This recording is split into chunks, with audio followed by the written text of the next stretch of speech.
tous, bienvenue dans votre journal de la culture. C'est la grande messe de la BD à Angoulême qui commence aujourd'hui. Nous dédierons une grande partie de cette émission au dessin. Résonance toute particulière cette année après les attentats, siège de Charlie Hebdo ce mois-ci à Paris.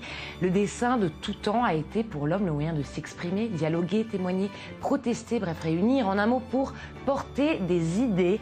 La bande dessinée est venue enrichir ce mode d'expression originel qui a précédé l'écriture, parfois dans l'humour, parfois dans la gravité. Le Culture Mag spécial bande dessinée, c'est tout de suite sur i24 News.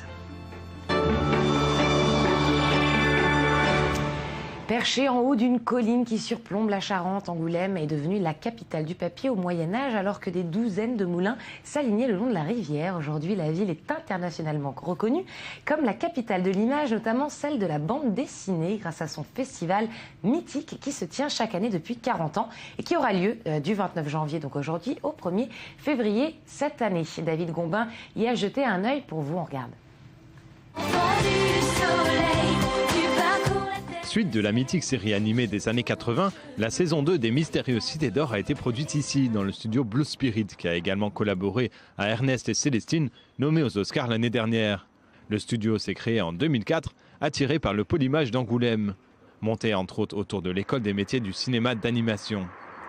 Angoulême, c'est un petit microcosme autour de l'animation. Il y a effectivement plusieurs studios, mais on a des gens qui finalement s'enrichissent au contact des studios et inversement, les studios s'enrichissent au contact de ces infographistes qui prennent leur expérience dans les différents studios et qui permettent comme ça de garder un niveau élevé. Un niveau élevé qui est un peu la marque de fabrique de l'animation à la française. Une French Touch qui se retrouve donc aussi à Angoulême. Le studio Prima Linea a quitté Paris en 2003. Il a notamment produit Loulou, l'incroyable secret, César du meilleur film d'animation l'année dernière. Je comprends pas.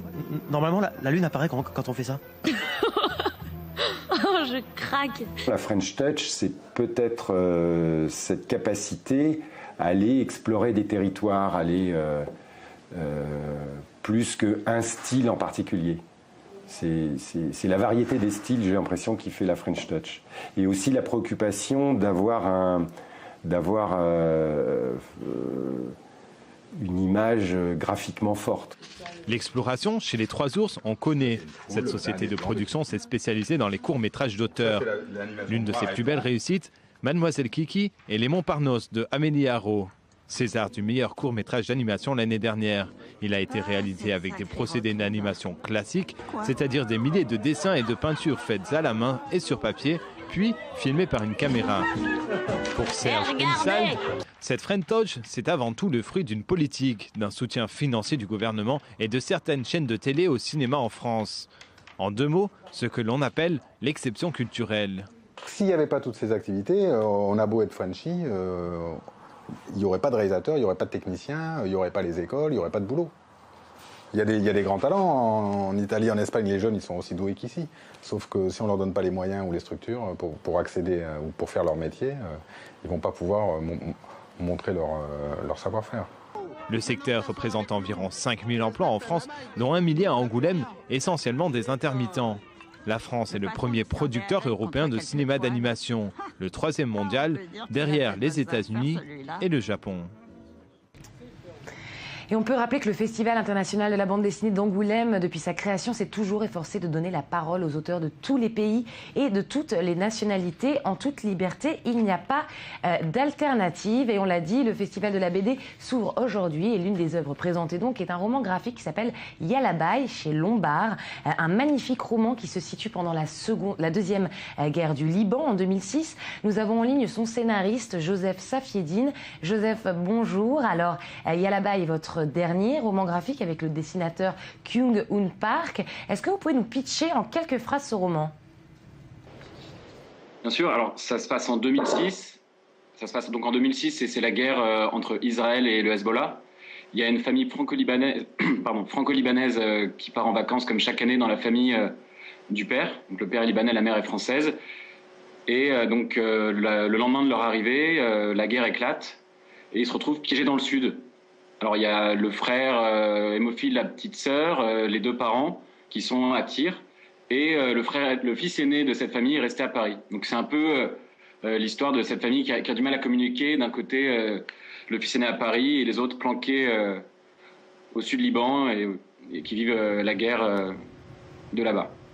C'est vous qui avez écrit le scénario d'Yalabai. Ce n'est pas la première fois que vous abordez le thème de la guerre du Liban, les lumières de tir et Je n'ai jamais connu la guerre.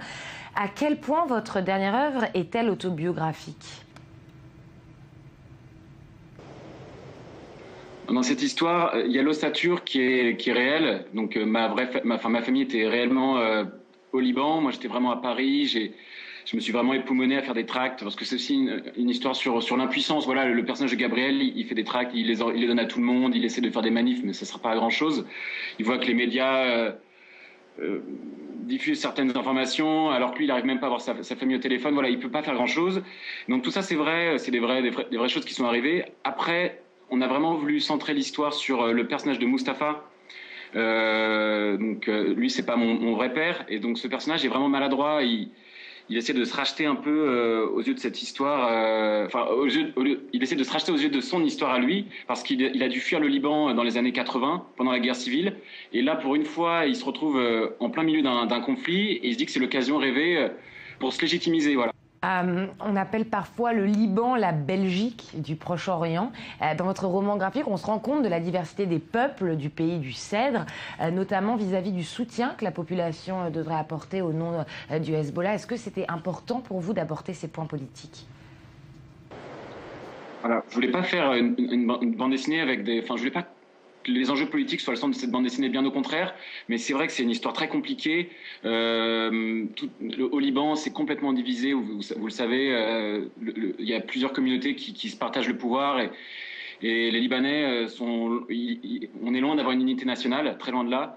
Donc je voulais qu'on puisse comprendre vraiment que c'est compliqué. Voilà, je voulais au moins que les lecteurs puissent comprendre à quel point au Liban, il y a plein d'avis différents. Et évidemment, en tant que Libanais, on peut soutenir le Hezbollah, on peut aussi ne pas le supporter. Et voilà, je voulais qu'on comprenne un peu cette diversité à travers quelques petits dialogues, sans prendre parti, voilà, plusieurs points de vue. Je ne peux pas m'empêcher de penser au film d'Harry Folman, Valse avec Bachir. Est-ce que vous l'avez vu ? Est-ce qu'il vous a touché ? C'est un de mes films préférés, vraiment, j'ai adoré Valse avec Bachir. Ouais. Le traitement graphique est génial. Et je connais d'ailleurs Asaf Hanouka. Oui, justement, Asaf Hanouka qui sera présent au Festival d'Angoulême, qui ouvre ses portes à la fin de la semaine, donc aujourd'hui. Vous y serez aussi et présenterez donc votre dernier opus. Un autre auteur de romans graphiques, Gilad Selitkar, sera là. Dans Ferme 54, il aborde entre autres le sujet de la première guerre du Liban, vu de l'autre côté de la frontière, et aussi celui du service militaire. Est-ce que vous avez lu cet opus ? Ça m'intéresse beaucoup. Alors, je compte, du coup, j'espère que je vais pouvoir le rencontrer. Non, je ne connais pas cet auteur. Je connais bien Asaf. Voilà, j'ai fait un album chez le même éditeur que lui. On a passé un Angoulême ensemble. On s'envoie des mails souvent. Là, j'ai lu son dernier livre chez Dargaud avec son frère, Tomer. Et je sais qu'il a travaillé sur les décors de Valse avec Bachir notamment. Donc ça, j'ai beaucoup suivi son travail. Maintenant, l'auteur dont vous parlez, je ne connais pas. Je vais aller découvrir ça à Angoulême. Ouais. Ça a l'air très intéressant.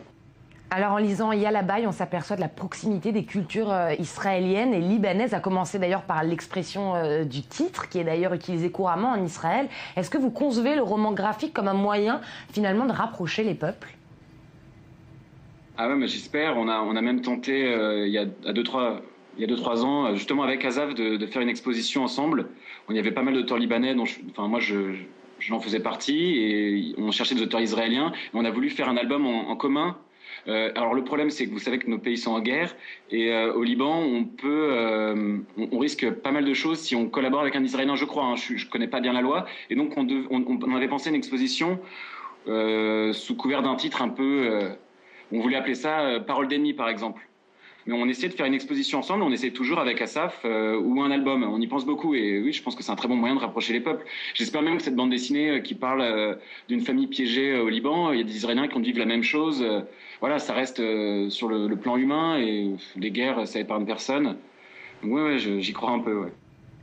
Merci beaucoup Joseph Safieddine d'avoir été avec nous sur i24 News. Je rappelle que votre dernier roman graphique, Yalabai, sort chez Lombard. Avec la télévision... Journée, Merci à vous. Il m'attrape toujours ce téléphone. Avec la télévision, les jeux vidéo et tous les gadgets numériques, on oublie parfois les plus simples plaisirs comme lire une bande dessinée. Et pourtant, certains découvrent à peine cette joie. C'est le cas des non-voyantes de Mexico avec une toute nouvelle BD en braille. Sandy Fortis.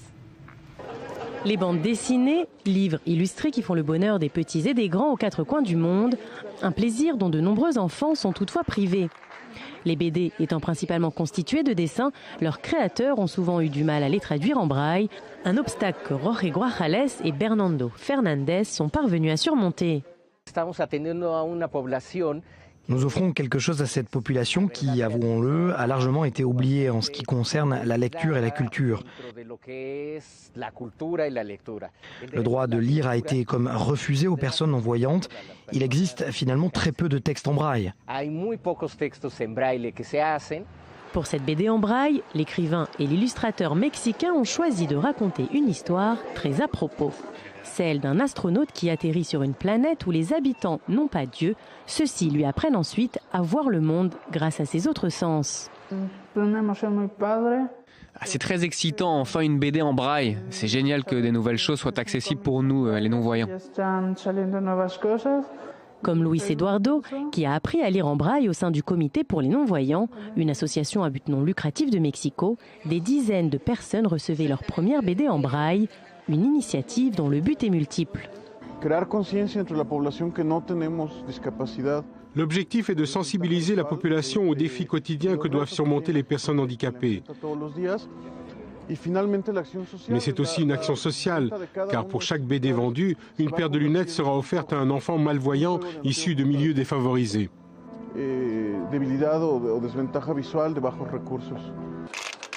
Vendue $2, la bande dessinée de 16 pages devrait ainsi financer plus d'1,5 million de lunettes pour les jeunes Mexicains non-voyants. Allez, on regarde tout de suite le highlight du jour, l'expo sélectionnée par toute la rédaction du Culture Mag, et c'est à New York que ça se passe.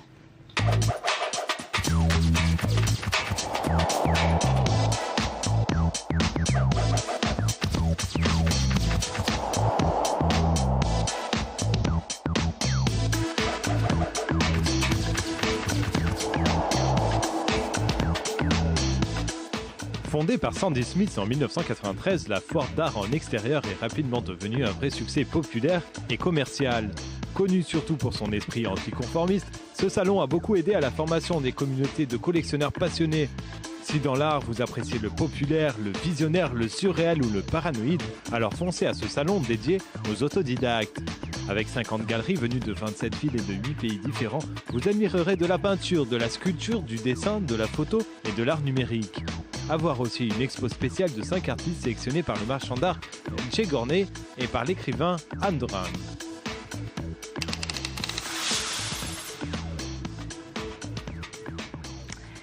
Durant le Festival international du film de comédie de l'Alpe d'Huez, le Culture Mag avait enfilé ses chaussures de neige pour assister à l'une des seules compétitions de films comiques au monde. Un jury de marque présidé par Gad Elmaleh, entouré notamment de Sylvie Testu, Max Boublil, Anna Girardot et Manu Payet. Ils ont départagé 6 longs métrages à mourir de rire, et l'homme le plus drôle de France a désigné le film Toute première fois de Noémie Saglio et Maxime Govard, un scénario rafraîchissant avec le nouveau talent à suivre Pio Marmaille, qui a par ailleurs reçu le prix spécial d'interprétation. Franck Castambide et Adriana Graziel. Jérémy tombe amoureux d'Adna. Jusque-là, rien d'hilarant, sauf qu'il est sur le point de se marier avec un homme. On va regarder ensemble la bande-annonce qui va tout de suite vous donner le ton. Voilà en images.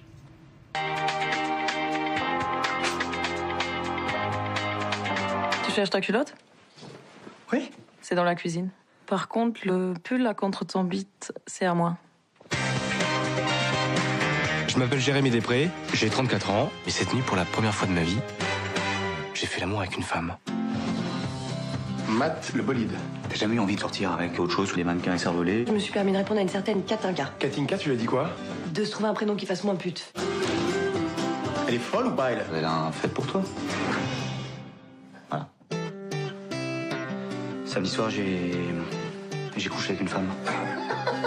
T'es con. La dernière fois, je suis parti un peu vite. Du coup, je voulais m'excuser. Ah d'accord, ta femme était pas trop fâchée? Non, mais moi, tu sais, moi, j'ai pas de femme. C'est quand elle me regarde avec ses yeux, il y a tout qui part en vrille. Mais je vais pas faire ça, Antoine. On a décidé de se marier. Ça remet en cause toute ma vie. Mais moi aussi, mon vieux, c'est pas du tout mon style, Clémence. Prends tes tickets resto, je t'invite à déj. C'est comme si toute ta vie, t'avais été fan de l'OM, et puis un jour, tu te rends compte que tu préfères le PSG, quoi. Antoine, t'es le seul homme qu'il y a dans ma vie. T'es au courant que t'es en train de faire absolument n'importe quoi, là? J'ai rencontré quelqu'un. Attendez là-dessus, t'es gratiné, hein. C'est qui, ce connard, là? C'est une femme. Mais t'es pédé, mon chéri. Le film est sorti le 28 janvier partout en France et né à ne pas manquer. Voilà, c'est la fin du Culture Mag. Retrouvez-nous sur notre site internet i24news.tv. Bon retour sur la planète Terre, l'info continue.